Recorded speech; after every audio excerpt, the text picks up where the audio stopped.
bây giờ thì nó có tao đó có tụ khang ai thì có chỉ tụ xía cho nó Valentine để chỉ họ chẳng tia bây giờ bảo ai thì có tụ xía hàng rồi giờ thì có ý từ chỉ cho lúc tết tàu ba ấy có chỉ chia sẻ sự giờ thì nó có tụ xía nhà cũ lần trước cũng lâu của cho ba hoàn thành nó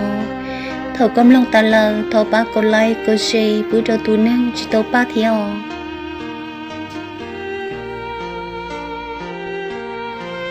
Valentine tứ chỉ tu xia,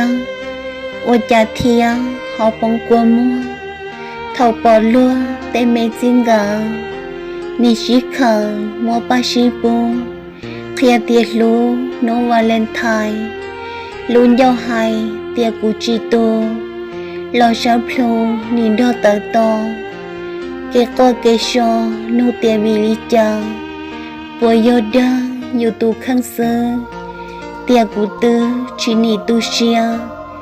ta khó tia chạy dân tu hằng chỉ rong sáng ý lo li cha xôi xong ta giả ta trao lò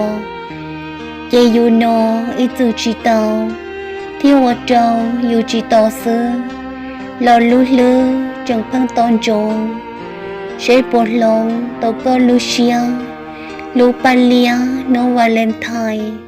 bỏ tao dài ôn đây yo tua, thiệt cây mua thiệt chỉ nhau thiệt, cha tu xia ôn luôn li yo, yo ni po lu tên nhiệt gì, na chơi khí yang đua qua kề, thiệt mua trề mấy ban chôm lại, lo bữa cày đồn đằng sông dia. Chị hôn nia ý lăng ý bà cô nói cho họ dọn chân chờ vì nuôi vừa cơ vừa bóng tìm bóng đu lưu nuôi nhung chỉ to lời mơ ý nuôi do lưu nông bóng khó do chạy trò do xe tôn cho chê dù nó tứ chỉ nhau dù lòng cho sợ chờ uốn năng ý rõ là